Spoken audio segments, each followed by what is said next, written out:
2 ans tout juste après l'apparition du Covid dans nos vies, le professeur Raoult dresse un bilan sans concession. Qu'a-t-il lui-même appris de cette pandémie ? Croyances infondées sur les vaccins ?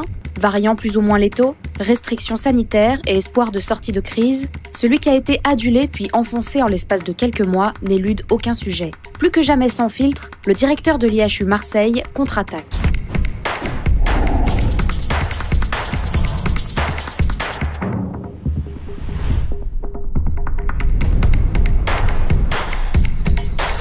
Bonjour professeur Raoult. Bonjour. Merci de nous accueillir ici dans votre bureau à l'IHU Méditerranée à Marseille. Alors ma première question est assez large. La France vit avec l'épidémie de Covid depuis maintenant 2 ans. Le premier cas officiel en tout cas a été recensé le 24 janvier 2020. Quel bilan personnel vous tirez de ces 2 ans de crise sanitaire ? Nous, si vous voulez, on avait décidé de faire cette IHU pour en particulier être capable de faire face à un épisode épidémique. Ce n'était pas le seul objectif. Il y avait un autre objectif qui était de qualité scientifique, de regrouper des gens de formations différentes. Mais un des objectifs était d'être capable de faire face à une situation épidémique. J'avais écrit ça, un rapport au ministère de la Santé, au ministère de la Recherche, et puis j'avais été frappé en allant en Chine, si vous voulez, de voir l'hôpital de maladies infectieuses qui avait été construit à Shanghai. Moi, je l'ai vu en 2005, il était en train d'être ouvert. Il avait été construit en 2 ans pour répondre à l'épidémie de SARS. Et donc, quand j'ai vu effectivement ce qui avait été réalisé, le niveau technique et organisationnel était extraordinaire. Plus technique et mieux organisé encore que l'IHU, qui a été fait 10 ans plus tard. Donc je suis revenu en étant remotivé pour créer cet institut et pour faire face à des situations imprévues, chaotiques, parce que bien sûr les situations imprévues arrivent quand même, hein, mais on ne sait pas quand. Voilà, donc déjà ça a démontré ça, et effectivement on s'est trouvé être les premiers, les seuls en France à un moment à faire des examens diagnostiques, des PCR, autant qu'il en était nécessaire. Maintenant on en a fait 1 million ici. Après, on a été premiers à faire systématiquement des séquences de génome, et les premiers à dire au monde, à dire qu'il y avait des variants et que c'était pas la même épidémie, mais que c'était... Maintenant, tout le monde est d'accord. Tout le monde fait comme si... Ce qu'on appelle des vagues, en fait, c'est des variants différents. C'est des variants différents. C'est des virus différents qui se répandent plus ou moins. C'est intéressant parce que certains gardent une distribution locale dans 1, 2, 3 pays. Certains s'éteignent rapidement et certaines font des pandémies comme maintenant l'Omicron ou comme avant le Delta ou l'Alpha. Mais celui qui a été majoritaire en France, qui a le plus tué, qui s'appelle Marseille 4, s'est répandu dans la moitié de l'Europe, mais pas en Angleterre par exemple ou en Espagne.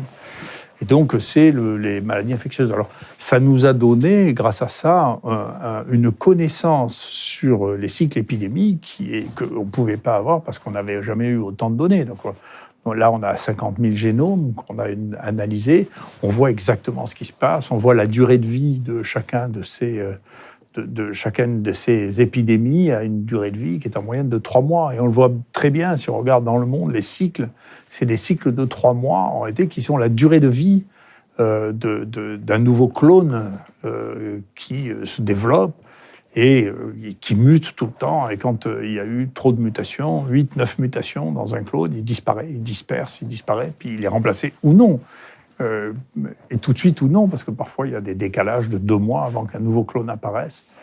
Et bien sûr, nous, ici à Marseille et dans cette partie de l'Europe, comme on est exposé à toute la circulation humaine de tous les pays du monde, bien entendu, on a des épisodes successifs, tandis que les îles du sud-est asiatique ou les îles d'Océanie peuvent se refermer et ne plus recevoir. Mais ça ne peut pas durer éternellement. Il y a bien un jour où il faut ouvrir ça, et là, les virus rentreront. Et quelles leçons on peut tirer aujourd'hui de cette crise sanitaire ? Vous évoquez dans votre livre qui vient de paraître, donc, qui s'intitule « Chronique pour une humanité en quête de repères », la lutte contre l'obésité notamment. Vous expliquez qu'aujourd'hui, un des enjeux principaux, c'est de maîtriser ou de lutter contre l'obésité, qui est d'ailleurs un facteur aggravant dans les cas de réanimation. Je crois qu'il y a 47% des cas de réanimation qui sont en réalité atteints par l'obésité. L'obésité, les 2 éléments qui ont été les plus graves dans l'histoire des pays occidentaux, des pays riches, depuis 20 ans, c'est l'obésité et le traitement de la douleur. Le traitement de la douleur est devenu le plus grand scandale sanitaire qu'on ait eu. C'est-à-dire que l'industrie pharmaceutique avait fini par faire croire que la morphine n'était pas, qu'on ne devenait pas, qu'il n'y avait pas d'addiction à la morphine ni à un autre morphinique, et on a fini par distribuer comme des bonbons les dérivés de la morphine qui sont tous incroyablement addictifs, et c'est devenu une des premières causes de mortalité aux États-Unis. C'est-à-dire, le fameux scandale des opioïdes aux États-Unis. Ça fait une dizaine d'années à peu près qu'aux États-Unis, l'espérance de vie diminue. Donc l'espérance de vie, comme souvent, commence souvent un peu avant nous. Ils ont commencé à avoir l'obésité. Et les deux grandes causes qui sont associées à la baisse de l'espérance de vie, c'est l'obésité, donc vous savez que c'est aux États-Unis qu'elle est le plus spectaculaire, et l'utilisation des opiacés. Donc il y a là deux choses majeures. Donc on commence à peine à comprendre, enfin avoir des éléments pour comprendre pourquoi quand on est obèse, on fait des maladies différentes, on fait plus de cancers. Donc il y a l'obésité modifie les réponses immunitaires, aussi bien contre le cancer que contre les maladies infectieuses. Et là, on sait que les obèses ont des virus plus longtemps, ont des réactions immunitaires qui sont différentes, et que donc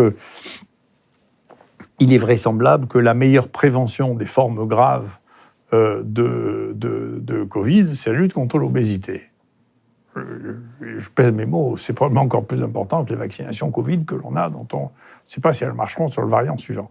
Donc là, la lutte contre l'obésité, c'est un élément majeur et qui donc favorise toute une série de maladies et qui, là, dans cette maladie-là, joue un rôle majeur. Et j'en viens justement à la vaccination, puisque vous en parlez. Il y a un peu plus d'1 an, la première dose de vaccin a été administrée en France. C'était le 27 décembre 2020. Est-ce que vous considérez qu'on a suffisamment de recul aujourd'hui sur la vaccination ? On sait, a priori, qu'elle n'empêche pas la transmission, pas à 100% en tout cas. Elle empêcherait les formes graves. Est-ce que ce vaccin est, selon vous, décevant, ou est-ce qu'il tient malgré tout ses promesses ? Ah ben, si vous voulez, il ne tient aucune de ces promesses. Parce que, si vous voulez, la première promesse, c'est de dire, avec ça, on va limiter l'épidémie. Alors, il n'y a jamais eu autant de cas que maintenant, il n'y a jamais eu autant de vaccinés que maintenant. Et c'est souvent des pays les plus vaccinés dans lesquels il y a le plus de cas. Donc, alors, après, c'était, non, mais parce qu'il faut attendre qu'il y ait une deuxième dose, et puis après, la troisième dose, et maintenant, les gens qui ont fait les quatrièmes doses, en Israël, commence à faire autant de cas avec ce variant. Et pour deux raisons, enfin pour de multiples raisons. La première, c'est que, on n'a pas eu le temps d'évaluer ces médicaments, ces vaccins, parce qu'ils ont été faits dans l'urgence et qu'on n'a pas eu le temps de les analyser suffisamment précisément. Que deux, on a négligé le fait que cette maladie n'est pas très immunisante, comme la grippe. Vous ne la faites pas qu'une seule fois, la grippe, le rhume, vous ne faites pas ça qu'une fois. Et donc, si une maladie n'est pas immunisante naturellement, c'est difficile d'avoir des vaccins qui vont être très immunisants. C'est-à-dire que l'immunité naturelle elle-même est assez décevante ? Oui. Et là, par exemple, on le voit très bien avec Omicron. Il y a plein de gens qui ont fait une infection avec le variant Delta cet été et qui font des infections Omicron. Donc, quand vous avez une maladie qui est aussi peu immunisante, si vous voulez, pour trouver un vaccin qui soit plus immunisant que la maladie naturelle. Donc, quand c'est des maladies, si vous voulez, toutes les maladies pour lesquelles on a fait des vaccins au départ, c'est les maladies que vous aviez une fois dans votre vie. Donc, si vous aviez une fois dans votre vie, ça veut dire que vous faisiez ça quand vous étiez petit, vous étiez protégé toute votre vie, c'est la rougeole. Alors déjà, le vaccin marche moins bien que la maladie naturelle. On est obligé de faire des rappels, et puis il y a des cas, etc. Mais quand c'est une maladie pour laquelle vous n'êtes pas protégé, même pas d'une année sur l'autre, si vous voulez, pour faire des vaccins qui soient très efficaces, c'est un peu compliqué. Ça, c'est un premier point. Et puis, deuxièmement, on ignorait l'importance de la variabilité de ce virus, qui est considérable. Et là, Omicron est très, très, très distant des autres sur la partie qui est justement la seule partie utilisée pour le vaccin. Et enfin, le vaccin qui a été fait, c'est un vaccin qui est fait sur une toute petite partie du virus, qui est... La souche originelle, c'est ça Non seulement la souche originelle, mais sur ce qu'on appelle la spike, c'est-à-dire une partie très importante pour le virus, pour rentrer dedans. C'est une partie qui génère des anticorps qui sont ce qu'on appelle neutralisants, c'est-à-dire qui empêchent la rentrée du virus, mais ce n'est pas les seuls. Donc, si vous utilisez le virus entier, vous avez des anticorps contre les autres parties du virus, et si vous utilisez le virus entier, il y a plus de chances qu'il reste une part d'immunité que si vous utilisez juste cette part. Et d'autre part, il y a moins de chances que vous sélectionnez par la vaccination des variants qui auront changé ce qu'est la cible du vaccin. Donc si vous avez une pression considérable de sélection, c'est-à-dire que là, on en est à 10 milliards de vaccins qui ont été faits, vous avez une pression de sélection qui est considérable sur la spike, considérable. Et donc, bien entendu, les virus qui auront des variations dans cette zone-là ont plus de chances que les autres de s'implanter. Mais finalement, des vaccins avec une immunité totalement stérilisante, on en connaît assez peu. Peut-être la variole, qui a permis d'éradiquer complètement l'épidémie de variole, mais mis à part ça, la rougeole... Ouais, c'est la seule. La seule qu'on ait vraiment éliminée, c'est la variole. La rougeole, ça faisait partie des objectifs du XXe siècle, de faire disparaître la rougeole. Ça n'a pas été le cas, pour des raisons multiples. On ne sait pas très bien le rôle que jouent les variants. Les Russes ont dit à un moment qu'il y avait une épidémie en Mongolie qui était liée à un variant de la rougeole qui n'était pas sensible au vaccin. Donc les anticorps neutralisants de la vaccination ne marchaient pas sur ce variant.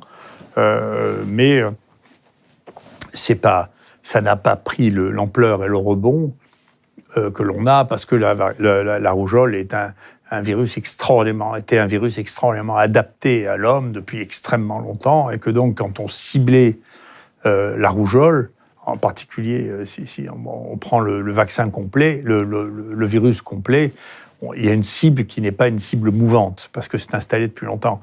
Là, c'est pas le cas, c'est-à-dire que oui, l'épidémie circule encore, donc et le puis virus c'est très récent, et donc c'est pas du tout fixé. Nous, c'est ce qu'on voit, par exemple, dans plusieurs des variants, le virus perd encore des gènes, ce qui veut dire qu'il n'est pas fixé comme pathogène humain.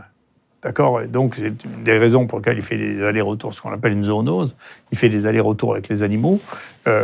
Donc, l'histoire n'est pas finie de ce virus. Mais on a l'impression qu'au fur et à mesure qu'il se diffuse chez l'homme, et ça, c'est au bout de 2 ans, on a l'impression que depuis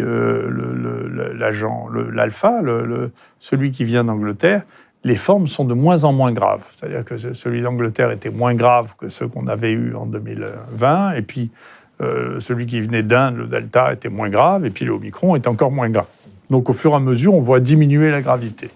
Alors j'aimerais revenir également avec vous sur 2 affirmations qu'on entend assez souvent dans la bouche des anti-vax, entre guillemets. La première, c'est selon laquelle le vaccin serait en réalité une thérapie génique, et la deuxième, selon laquelle le vaccin serait encore en phase de test. Qu'est-ce que vous répondez à cela ? Est-ce que le vaccin est une thérapie génique ou ça n'a rien à voir ? Non, c'est pas une thérapie génique, c'est une expression de gènes, ce qui n'est pas pareil. C'est-à-dire qu'il n'y a pas de modification de l'ADN avec le vaccin ? Pas qu'on sache. ARN messager. Voilà, pas qu'on sache. Maintenant, ce qui est vrai, c'est que, bien sûr, il a été décidé de ne pas prendre de recul sur les conséquences possibles à long terme de ce vaccin, puisque ce vaccin a été commercialisé dans l'urgence. Donc ça, c'est vrai, c'est-à-dire que les effets à long terme de ce vaccin ne sont pas connus. Donc on peut toujours spéculer qu'il ne se passera rien. Vous pensez qu'on n'a pas suffisamment de recul aujourd'hui, plus d'1 an après, sur les effets secondaires du vaccin ? Est-ce que la fameuse balance bénéfice-risque est toujours favorable au vaccin, pour le dire autrement ? Moi, j'ai toujours pensé que la balance bénéfice-risque était bonne pour les gens qui risquent de faire des formes graves. Les gens de plus de 65 ans et les obèses. Pour ça, donc eux, il ne faut pas hésiter, il faut... Jusqu'à présent, il ne fallait pas hésiter. Après, on va voir ce qui se passe avec le Omicron, si même ça protège de ça. Parce que comme il y a très peu de formes graves, on va voir si les gens vaccinés... Enfin. Mais pour répondre à votre question des promesses du vaccin, au début, on dit que ce vaccin va arrêter l'épidémie. Alors là, l'épidémie, il n'y a jamais eu autant de cas que ce qu'il y en a maintenant. Jamais. Jamais, jamais. Et plus on vaccine, plus il y a de cas. Mais c'est peut-être aussi dû aux variants, tout simplement, qui sont plus contagieux. Non, mais après, c'est pas oui, mais... C'est oui. C'est-à-dire que ce vaccin ne protège pas du tout contre l'épidémie. Du tout. Donc, moi, je suis très hostile, parce que j'essaie de rester raisonnable, à l'espèce de folie. Ça, voilà, une des choses que j'ai appris, c'est comment les gens deviennent fous. Ils sont prêts maintenant. Donc, il faut voir à quel degré folie dans la contrainte et dans la croyance, on est capable d'arriver pour quelque chose dont on voit bien que c'est pas vrai que ça marche. Donc ça ne protège pas de l'épidémie. Il est vraisemblable que ça ne peut pas le faire, encore une fois, parce qu'il y a des animaux. On ne va pas tuer tous les animaux sensibles non plus. Tous les mustélidés sont sensibles. Voilà. Et dedans, il y a plein d'animaux sauvages. On ne va pas tuer tous les blaireaux, les martres, les visons, les furets. Les visons, on les a tués. Les visons sauvages, non, mais les visons d'élevage, on les a tués déjà. Ça faisait des épidémies terribles. Les chiens sont susceptibles d'être infectés, les chats sont susceptibles d'être infectés, les grands félins ici, on ne va pas tuer tous les animaux qui sont susceptibles d'être infectés, c'est pas raisonnable. Donc le virus va être là. Donc le contrôle du virus lui-même, le vaccin ne va pas le faire. Ensuite, le contrôle de l'infection, oui, mais peut-être qu'on ne va pas contrôler toute l'épidémie, mais individuellement, les gens vont être protégés. On sait que ce n'est pas vrai. Nous, ils sont quand même protégés contre les formes graves. On va voir. Vraisemblablement.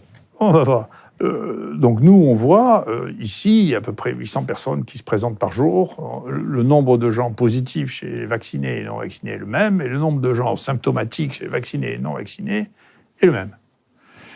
Après, pour les formes graves, moi, je suis d'accord que dans les travaux que nous avons faits, au moment de l'épidémie de Delta, il y avait moins de formes graves chez les vaccinés, proportionnellement, que chez les gens non vaccinés.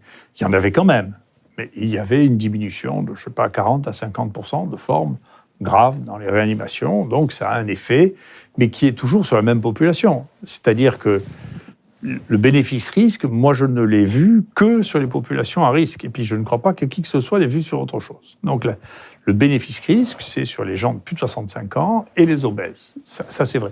Alors, si on va vraiment, ça c'est un de mes collègues, le professeur Millon, qui a vu 20 000 personnes en hôpital de jour. C'est inouï, personne n'a vu ça. Il dit il y a un petit décrochage à partir de 54 ans. Le risque, alors, il n'est pas celui de plus de 65 ans, mais à partir de 54 ans, il y a un peu plus de risque. Donc, très bien, si on dit, écoutez, il faut...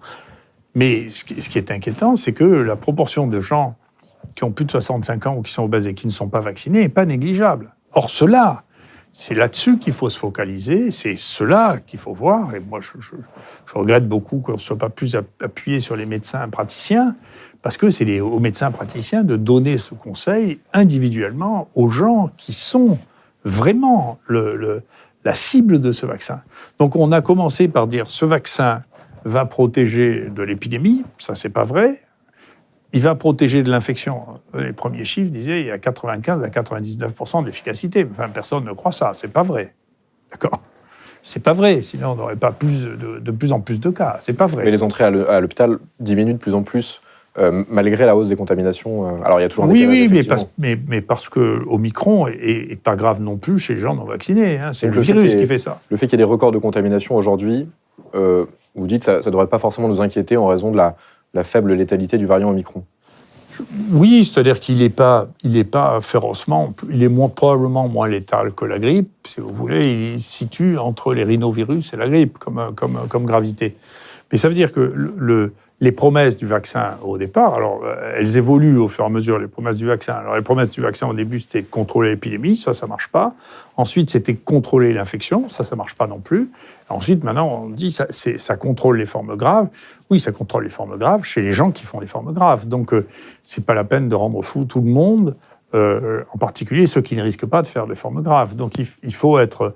Si ça n'empêche pas la circulation du virus et que ça n'empêche pas les formes graves parce qu'il n'y en a pas, c'est peut-être pas la peine d'insulter les gens, ni de les mettre en prison, ni il y a des gens qui disent on va leur refuser les soins qu'on n'a pas le droit de faire parce que les gens ont payé pour les soins. C'est pas l'État qui paye pour les soins. Martin Hirsch a évoqué la possibilité que les non-vaccinés remboursent leurs soins de...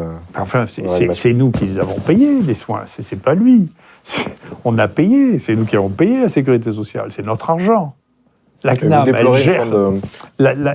elle gère l'argent que nous avons donné pour être soignés. Donc c'est notre argent qu'on a mis de côté. Sinon, il faut prendre des assurances privées et il faut fermer la sécurité sociale. Si quelqu'un passe quelqu'un à la tête de prendre l'argent que moi j'ai mis de côté ou que tout le monde a mis de côté pour pouvoir être soigné, en disant « mais vous n'avez plus le droit d'être soigné avec l'argent que vous avez mis de côté », attendez, ça veut dire qu'il faut transformer le système de sécurité sociale en système d'assurance privée qui, elle, nous rembourseront. Vous considérez que les non-vaccinés sont aujourd'hui devenus presque les boucs émissaires, j'allais dire, dans cette crise? Ça va jusque-là, selon vous? Moi, je ne sais pas. Si vous voulez, je vis des moments que je ne croyais pas vivre. On voit bien qu'il n'est plus question ni de science ni de maladie infectieuse, c'est une question d'obéissance. Donc le vaccin est devenu un élément de l'obéissance. Vous devez obéir. Voilà. Et quand on dit, mais pourquoi, dites-moi, pourquoi je dois obéir si je risque rien avec la maladie, si le vaccin n'empêche pas la diffusion de l'épidémie, pourquoi je dois me vacciner? Quand on arrive à dire, écoutez, on ne limite pas ni vos déplacements, ni votre vie si vous êtes vacciné, même si vous êtes positif, mais si vous n'êtes pas vacciné et pas positif, vous n'avez pas le droit de le faire.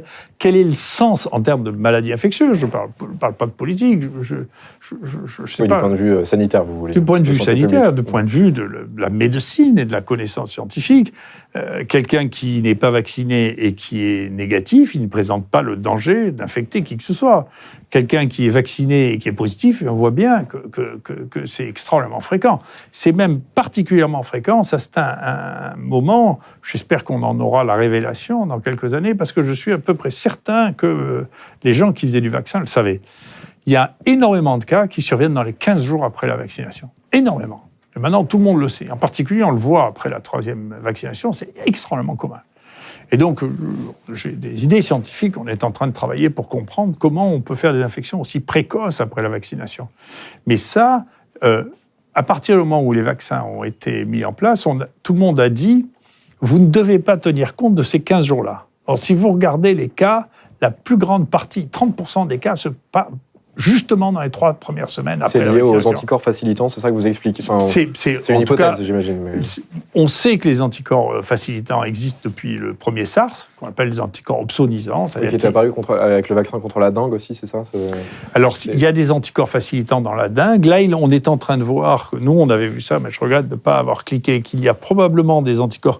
Alors, les anticorps facilitants n'ont pas été décrits dans la même situation. Dans la dengue, ce qui se passait, et c'est ce qui s'est passé avec le vaccin aussi, c'est que si vous faites une première infection, la deuxième infection est plus grave que la première. Que la première infection soit naturelle ou que ce soit un vaccin. D'accord? Et donc, c'est ce qui s'est passé. C'est pour ça que maintenant, le vaccin contre la dengue, on ne le fait pas aux enfants qui n'ont pas eu la dengue. Parce qu'ils vont faire une dengue plus grave. On ne le fait qu'à ceux qui ont déjà eu la dengue. Pour le Covid, il vient de sortir un très joli travail. On avait ces données, mais on ne les a pas suffisamment analysées parce qu'on a tellement de données que c'est difficile de tout travailler. C'est qu'on avait vu que les gens qui faisaient des formes graves avaient des réponses immunitaires avec des anticorps plus élevés que ceux qui n'étaient pas graves. Donc ça expliquait, c'est ce qu'on appelait la tempête immunologique, la tempête immunitaire, mais ils avaient des anticorps, y compris contre le virus. Et là, il vient de se refaire un travail, justement, chez les obèses, qui vient d'être publié, où on montre que les obèses ont plus d'anticorps contre le virus et portent plus longtemps le virus en même temps. Donc ça veut dire que ces anticorps ne sont pas neutralisants. C'est pas possible qu'ils soient neutralisants, parce que s'ils étaient neutralisants, on n'aurait plus le virus. D'accord? Donc ils sont non neutralisants. Donc pour l'instant, les gens avancent en disant, ils n'osent pas dire facilitant, mais ceux qui sont les plus graves, ils ont à la fois des anticorps et le virus. Et donc...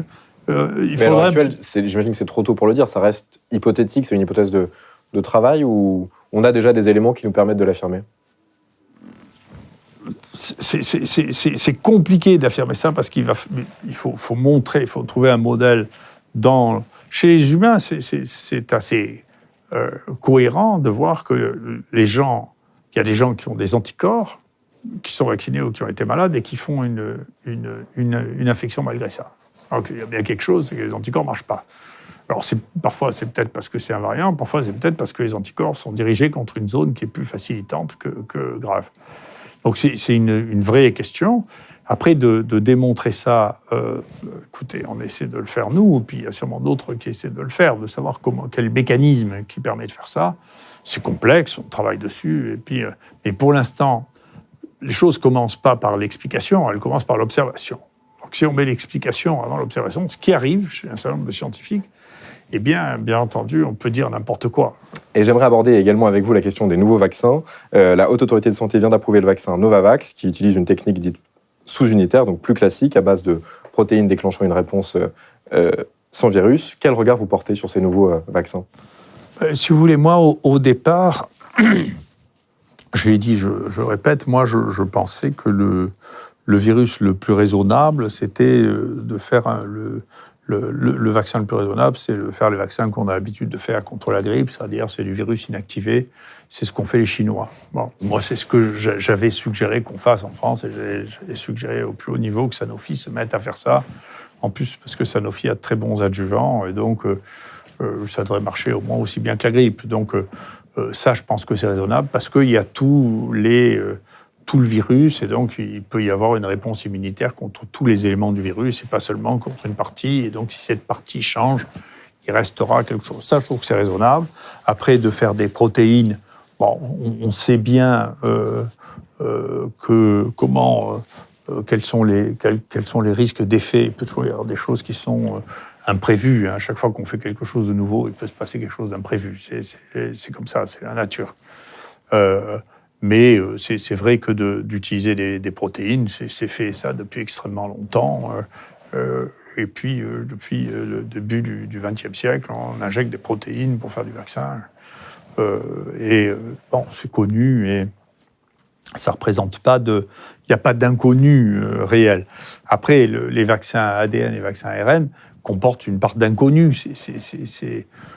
C'est pas ni anti-scientifique, ni stupide de dire que quelque chose qu'on n'a jamais fait comporte une partie d'inconnu plus grande que quelque chose qu'on fait depuis 100 ans. Donc, c'est devenu un espèce de débat, là, qui est franchement idiot, de dire est-ce que vous croyez, vous croyez pas, c'est pas une question de croyance. Tout ça, c'est juste de la connaissance et de l'expérience. Est-ce que quelque chose que l'on a fait régulièrement depuis des dizaines d'années présente quelle est la part de risque que l'on prend avec quelque chose qui est de même nature, mais en utilisant des protéines différentes. C'est pas la même chose que de dire on fait une révolution qui va peut-être donner à terme des résultats tout à fait extraordinaires. Là, on n'est pas. Moi, je suis pas fasciné par les résultats de ce vaccin. Pour la vérité, si ça marchait, il y en aurait de moins en moins. Donc, il y a de plus en plus de vaccins, de plus en plus de cas. Donc, je suis pas convaincu. Maintenant, ça ouvre des perspectives qui sont très intéressantes scientifiquement pour des situations dans lesquelles il sera plus facile de répondre, c'est-à-dire avec une cible fixe, et pas une cible mobile. Donc, je ne crois pas que c'était une bonne idée de prendre une cible étroite. Mais je l'ai dit depuis le début. Vous savez que tout ce que je dis, à part chez vous, mais ce que je dis dans mes présentations du mardi, j'écris tout, et de manière à ce qu'on ne me fasse pas dire des bêtises que je n'ai pas dites. Je revendique les miennes, mais pas celles des autres.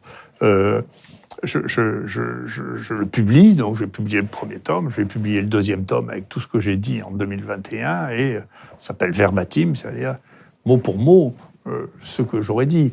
Donc, est-ce qu'il y a des erreurs que vous auriez commises que vous regrettez aujourd'hui ?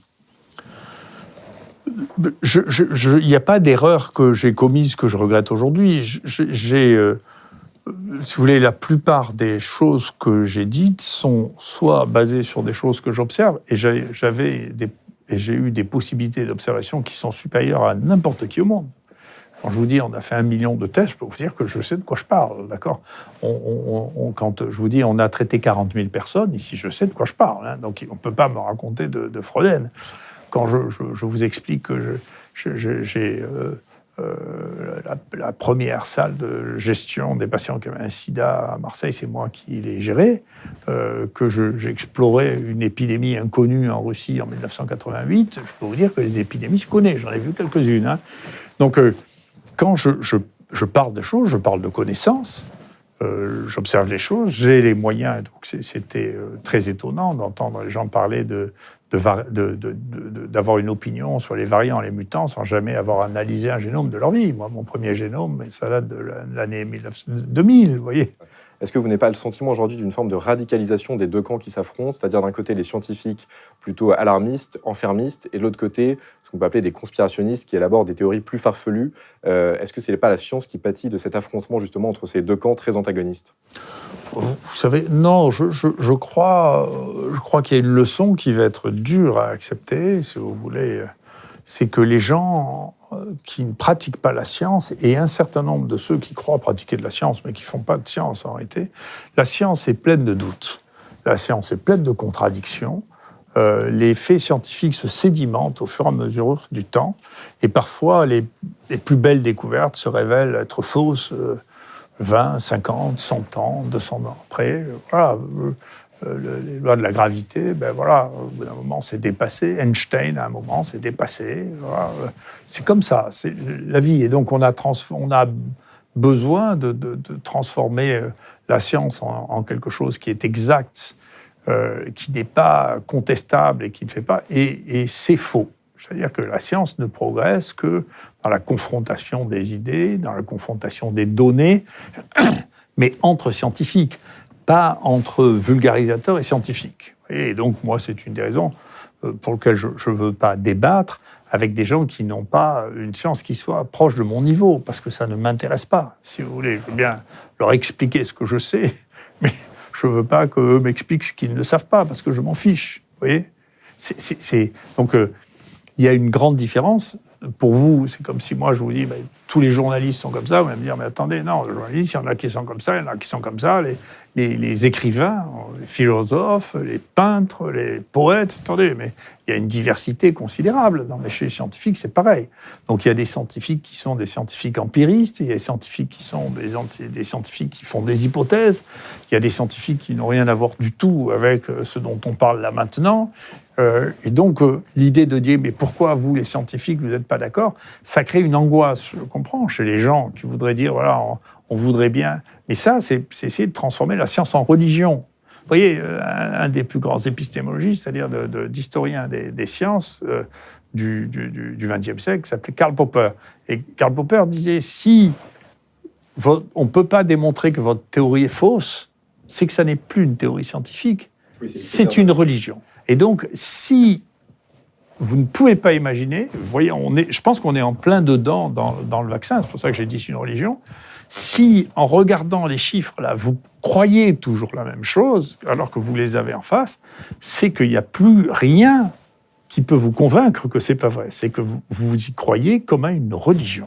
C'est plus du domaine de la science, c'est plus du domaine de l'empirisme, c'est plus du domaine de la médecine, c'est plus du domaine de la santé publique, c'est du domaine de la croyance. En plus de ça, dans des périodes qui commencent comme ça, vous savez, la chance de se tromper ou de ne pas être susceptible de comprendre ce qui est en train de se passer est très grande. Quand c'est des choses que l'on connaît depuis longtemps, eh bien ça va, on peut les estimer. Mais là, de faire des prédictions et de prévisions sur une maladie qu'on ne connaît pas, c'est délirant. Et donc, toutes les positions qu'on prend par rapport à ça sont liées soit à la peur, soit au contrôle, soit à la volonté de maîtriser les choses qui, pour des choses qui sont totalement inconnues, c'est un peu fou de penser qu'on va pouvoir les maîtriser avec 2 ou 3 recettes simples. C'est un peu délirant.